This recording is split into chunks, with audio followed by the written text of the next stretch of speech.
At risk of sounding like a broken record, this show needs your help. Support independent, non-corporatized, non-propagandized news by visiting Patreon.com/actout and help us keep acting out and bringing you news from the front lines. This week, Project Fatherhood uses support, education, and outreach to engage fathers and build community.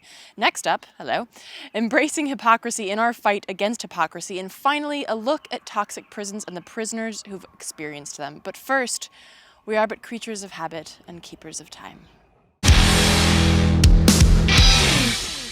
We are creatures of habit and keepers of time. Try as we might, nothing rewinds. A glorified past then repeats, replete with the horrors that we never did keep in our minds. Illusions of power promise forever and die out again. A zombified line, the only immortal our mortals have mined. This hope to cheat death, the ill-fated wretch with the necessary end.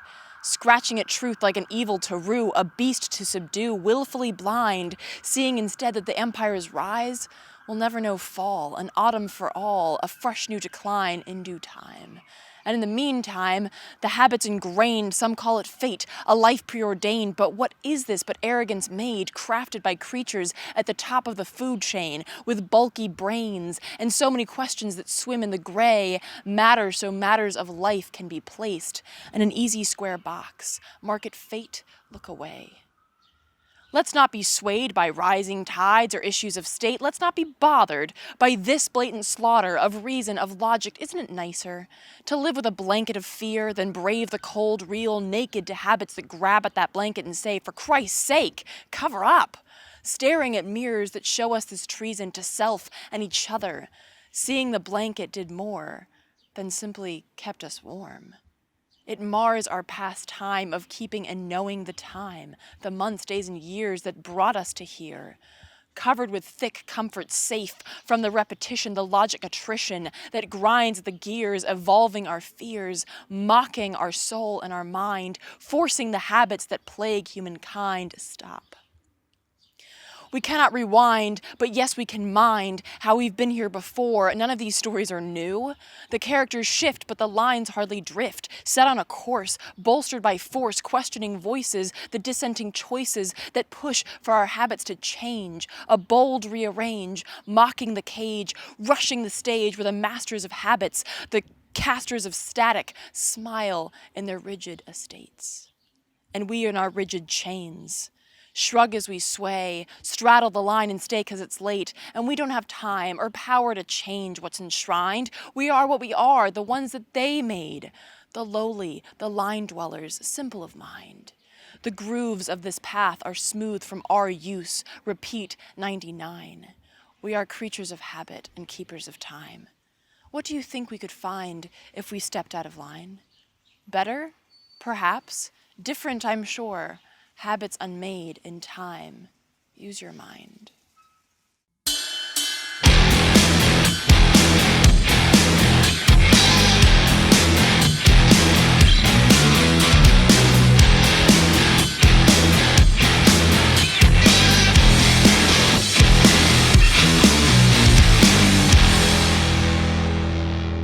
Welcome to Act Out. I'm Eleanor Goldfield, and this is your tipping point. With Father's Day around the corner, let's talk parenting. Something that you hear a lot of times, with parenting is that there's no handbook. You just gotta bumble your way through it. Do what you can and thank you. Do what you can and come from that place of, hey, I love you and I'm really doing my best. And that makes a nice Pinterest post, but it's often not always as simple as that. This guy is gonna take over the show. In a system where support for parents, kids, healthcare, food, education, and anything couched under common good and decency is considered way less important than the war machine and corporate welfare, the difficulties of parenting balloon. And we, even on the left, are so often quick to throw blame at the most vulnerable members of society. 'Cause hey, it's always easier to kick down rather than up, right? But to simply look at a low-income neighborhood and tally the stats of absentee fathers and out-of-work mothers and say, ugh, these people, that displays an incredibly narrow worldview, a view that fails to take into account the systemic realities and conditions that foster poverty and all of its ills. Now, of course, there are shitty fathers who are poor. There are shitty fathers that are rich as well. There are pretty much shitty fathers all across the economic spectrum, but if a rich father, in particular a rich white father, slips up, we usually give him the benefit of the doubt. You know, it must have been a tough time on Wall Street, but if a poor black father slips up, well, that's just bound to happen, right? Because, these people. Ignoring personal and systemic prejudice is to perpetuate both, which, spoiler alert, does nothing to help the kids at the receiving end of a shitty childhood. So instead of simply casting aspersions, why not try to address the problem through support? Maybe, I don't know, through therapy and education? Well, that is precisely what Project Fatherhood does.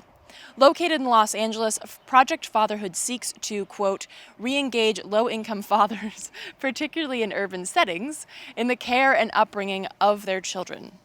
I'm going to use this to my advantage. And over the course of 10 years, more than 9,000 fathers and 12,000 children have participated in the program, which continues to grow and work with more fathers and kids. And a while back, I spoke with Alan Michael Graves, the director of Project Fatherhood, about the organization's work in the LA area and their philosophy of support, education, and outreach. Take a look.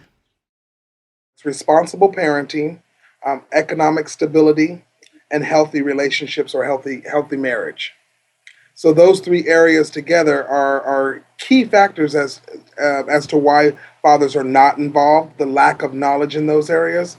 And so we strengthen and enable the guys to enhance their tools in those areas in order to parent in a better way. So obviously, these are very layered issues that you're like the three things that you talked about. How do you get to the bottom of these and change what is such like a systemic problem? Well, I think what we do different than has been done in the past, rather than coming in and saying, "Oh, we're just going to change this." We realize that men are different, and that you have to establish some trust and rapport with men first. And so our first engagement with men is not about trying to change you or trying to fix you. It's letting you tell, what's going on with you. So creating some type of trust and rapport with the gentleman, as well as letting them, for the first time, verbalize what their issues are, what trauma has affected them, what intergenerational things that have happened in their lives that have gotten them to the place that they've gotten. Far too often, people immediately engage fathers or engage men and want to fix them right away without letting them know what's wrong in the first place. And then we have groups that are what we call our specialty groups. These are groups that even when you talk about fatherhood, they're ignored. So we have a veterans group where we have a group of veterans talk about how important it is that veterans learn to be a part of their children's lives, especially after a deployment. We have a gay dads group. Those gentlemen who have adopted kids or surrogate to kids.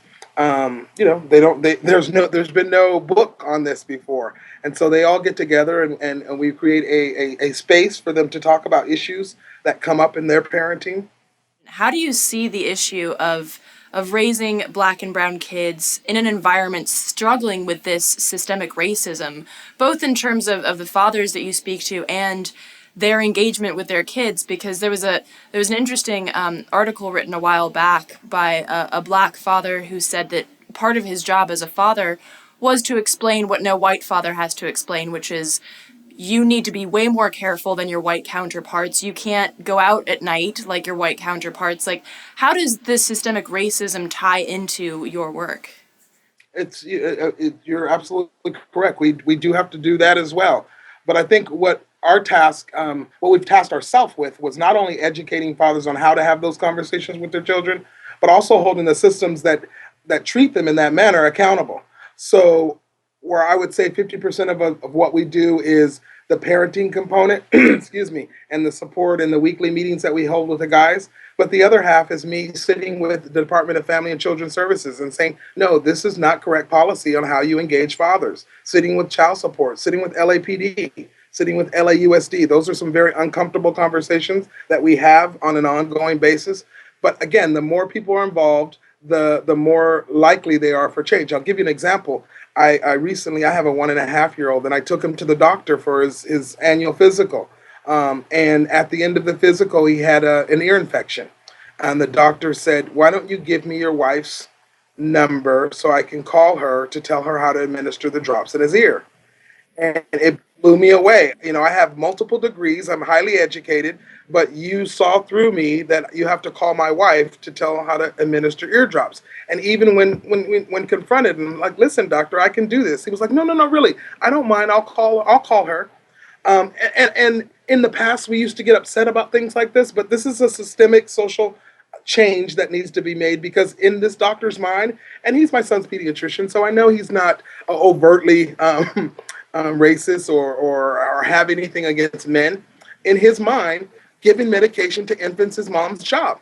Speaking of, the idea of holding systems accountable and challenging the systemic idea, it seems like, that there's this paradigm that like Latino or minority or even poor, like a lot of poor white families, like, oh, well, the dad's not in the picture because they're just deadbeat dads.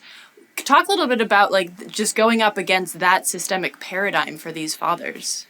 So we know that that's not true. I think most people know that that's not true, but what they don't know is the real reason then, if that's not true. And we know that it's because most men are not. I've never met a guy who just says, I don't want to be involved in my child's life, ever. I've been with the program 10 years.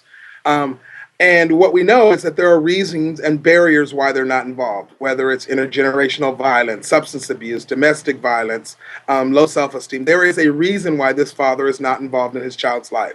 And so our job is to find out, one, what that reason is. And usually it evolves around some type of trauma, and address that trauma. Treat him first, and not treat as in fix him, but give him the supplies to help make himself better. So then he then can parent. And then we work with the father and the child together through the process of reunifying and strengthening the bond between the father and the child. Seeing your friends, seeing your family members beaten up, killed, shot, hungry, poor all their life, those type of things have an effect on someone, and not want that person then to pass it on to another generation. So it may be easier for me, for a guy who's uneducated. I dropped out of school because my dad dropped out of school, because my granddad dropped out of school. I became a gangbanger because my dad was a gangbanger. To want to say, at some point, I just don't want to pass this on to my child. So it's better for me not to have anything to do with him than to be engaged with him and be a negative role model. So we work with the guys in saying that, you can be a positive role model and share your experience and share your history and share the things that have happened to you in the past, and turn that around into a positive for your child.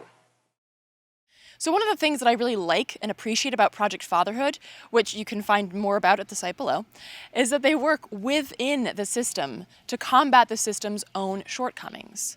And this isn't that argument about whether we say fuck the system or reform the system. That is a good argument to have. But this is about giving people in the system the tools that they need to survive, something that a lot of activists will skip over in our push to completely systemically change the system. Which in actuality is kind of hypocritical, because not only could we all use some guidance in the clusterfuck we all call a corporatocracy, but we all live in it together. We are part of the system, and I know that makes us all feel dirty, as it should. But indeed, the very same activists, such as myself, that are fighting to change the system, we live within the system. We are the children of this empire, lighting fires in the castles inside of our own walls. And that brings me to this week's Low-Life Scum Award. You low-life scum. As some of you may recall from the spoken word intro in episode 49, I'm a hypocrite. And so are you. We all live as small-scale hypocrites, inhabitants of the system that we are actively fighting to change. We affect change and reach one another precisely because we use the system. The phones made from conflict materials, the cars that run on fossil fuels. And while I am a big proponent of self-reflection and self-evolution, I think it's important to understand this one fact. We are taught that our hypocrisy matters, while theirs doesn't. We are told that having that smartphone means that we can't be against slave labor. We're told that using a plane to fly across the country as opposed to, renting a donkey means that we can't be environmentalists. Essentially, we're told that the way that we can really be legit activists is to live completely off the grid where we won't be able to bother anyone, which is a pretty sweet deal for the powers that be, right? Just get us out of the way. Meanwhile, Obama preaches human rights while bombing the shit out of his children and shaking hands with tyrants. A queen sits on a $1 million chair and tells an entire nation to tighten their belts.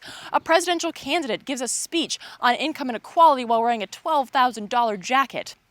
A governor claims to stand for human rights while channeling McCarthy in the creation of a blacklist for anyone who supports the BDS movement, a boycott movement aimed at calling out Israel's human rights violations.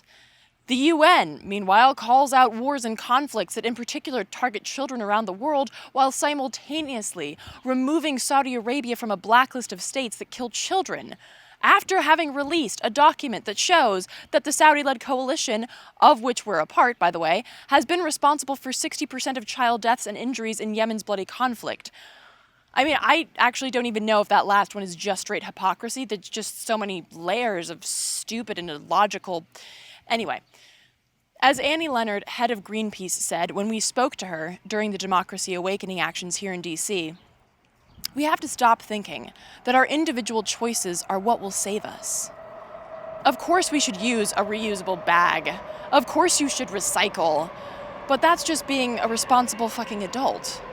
She didn't say fucking, I ad-libbed that. But take this for example, the California drought. As a former LA resident, I remember when we got little postcards in the mail reminding everyone how they can help mitigate the drought by, taking shorter showers, turning the water off while you brush your teeth, not watering their lawns excessively, and so on and so forth.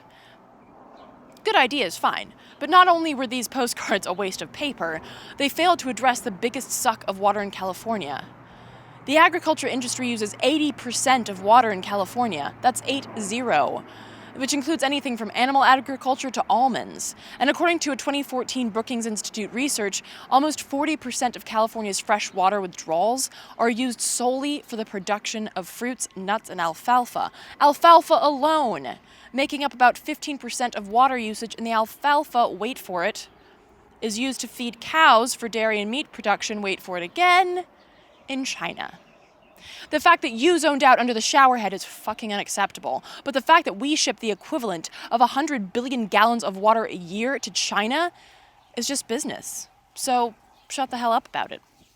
And this is, of course, where any argument with a status quo defender hits the wall. Yeah, California agriculture uses pretty much all of the water, but, it's the nation's fucking breadbasket. Do you want a life without spinach? Without avocados? Do you?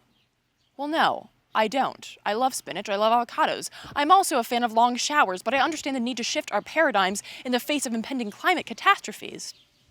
I also don't want alfalfa farmers to lose their jobs.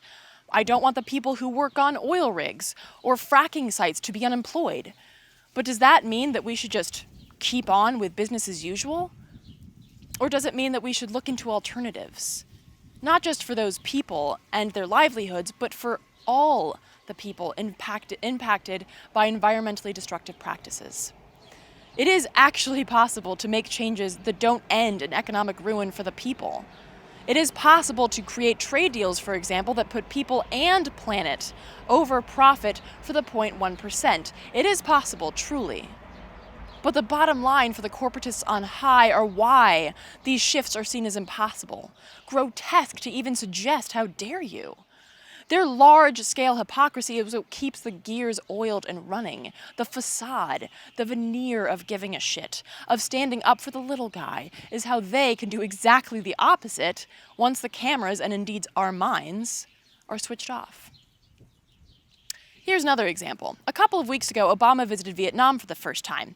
A headline announcing the visit came with this sub-headline: "Visit coincides with staged elections and crackdown on peaceful protests." When I read that, I thought, yeah, no shit. But the article was talking about Vietnam and calling on Obama to call them out for corrupt elections and crackdowns on peaceful protesters.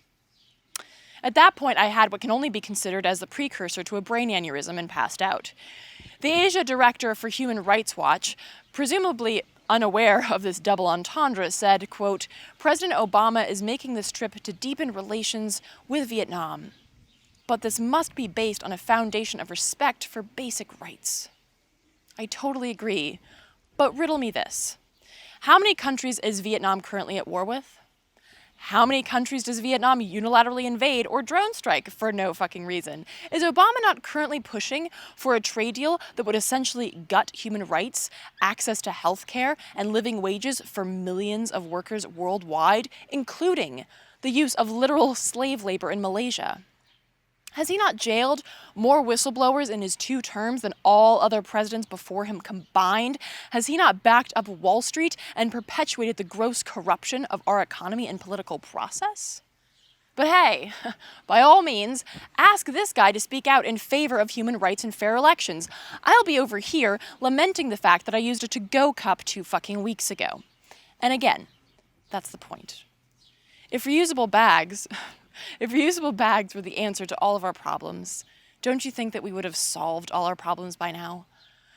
And yeah, we need to continuously push to mitigate our own impact on both people and planet. We should always strive to be more responsible adults and evolve accordingly, and in that evolution realize that the large-scale hypocrisy in this system, this thinly veiled push for indefinite extraction and never-ending growth, is going to destroy us. It is destroying us. And we have to use every tool at our disposal to fight it. So raise a reusable glass and cheers to that. And now, just before we wrap up this week, as I promised in last week's segment, I want to share with you some footage from the toxic prisons convergence in DC. Take a look. All power is in the people. We just have to use that power. How can we feel comfortable allowing them to do the things that they do? How can we do that? We have to love ourselves enough, care about ourselves enough to say, hell no. How can you be a revolutionary and fight back if you're unhealthy? Over 10,000 inmates in the Pennsylvania prisons have active hepatitis C, and they're not treating them for it. They refuse to treat inmates for it. This is a struggle with which the voices of the people who have the most at stake need to be constantly elevated. And the voices of the people who have the most at stake need to be free to speak, which means that people like Leonard Peltier, who can talk about the very foundations of the intersections between Native rights, environmental rights, and criminal justice and unequal protection of law, need to be out from behind prison bars, because those are the people who should be leading our movements. I didn't know I was political. I didn't know I was involved in a legacy that goes way beyond all of us in this room. I like people like Emmett Goldman and before. That was the legacy that I was actually, I didn't even know who she was until I went to jail. So I was sort of like dumped into this without really knowing what I was getting into, except that I really believed in what we were doing. We wanted to get some attention to the kind of destruction that was happening in our environment, in our home. You know, I got 3 or 4 packages when I was at USP Marion talking about Crab Orchard. I talked a little bit about this before, so sorry if it's redundant, but you know, people can tell you, did you know that Crab Orchard is polluted? I'm sitting there in my cell going, is there bottled water in this letter? Because I can't do the damn thing. Like, yes, I'm aware that Crab Orchard is polluted. What the hell are you doing to make it so I, myself, the 1,250 other men here, the 350 at the camp, I mean, and everyone coming after, what are you doing to like make it so like we, you know? And so at the time I remember thinking, this is so hopeless. I'm sitting here drinking this water and I know that it's messed up. You tell me that something I'm doing is messed up on the outside, at least, hey, I can choose to not drink. I can choose something. There's no choice with prisoners. Because of the totality of our belief, we've worked with animal rights organizations, environmental organizations, because we do see the whole picture and that there is one common enemy. There are no officials, no one political person or anybody like that that is capable of making the changes that we need, that are in our interest. The changes have to come not from the so-called, and I say so-called, top down. It has to come from the so-called bottom up. In other words, from the people. That's the work we have to be committed to. And it's not a 5-year plan. It's not a 10-year plan. It's a lifelong plan. And that scares some people. You know, we live in a society where we want instant gratification. Doesn't work like that. Doesn't work like that. We have to be in it for the long haul. Long live the Move 9. Long live Mumia Abu-Jamal. Long live Leonard Peltier, Oscar Lopez Rivera, Dr. Matulu Shakur. Long live the Zapatistas, the Puerto Rican Independistas. Long live the Earth Liberation Front, the Animal Liberation Front, all those who fight for life, who stand up for life. Long live the spirit of resistance. For more information on the ongoing fight against toxic prisons, visit fighttoxicprisons.org. As a final note, next week we'll be covering the issue of gun control in this country, a subject we decided on before the events of last Saturday night. The issue is one that is despicably always current. I won't get into it now, because I'm getting into it next week, but instead, I just ask that you not react out of fear or hate, because neither will make you safer, and both will be used to keep you in line, to other the manufactured folk devils and make you blind to the real ills of our society. The greedy goons and trigger-happy fools. This time is different, but their story will be much the same. Fear, hate, shoot, repeat. Don't fall into that loop. More on that next week, but for now, that'll do it for this week's show. Also, a heads up, if you're interested in my thoughts on next steps for the coming presidential election, check out my article penned last Wednesday called The Day After Tuesday. We will put a link to that in the video description. And as always, thank you so much for watching, and please do share this and spread it to all of your friends, foes, and people you don't know. Check out the last slide to see all of the sites that I mentioned in this week's show, and please follow us on Twitter, like us on Facebook, and subscribe on YouTube. From the green Devil's Den, good night and act out. And real quick, to keep independent, non-corporatized media like this show going, donate at Occupy.com/donate. If you'd like to donate directly to Act Out, visit Patreon.com/actout.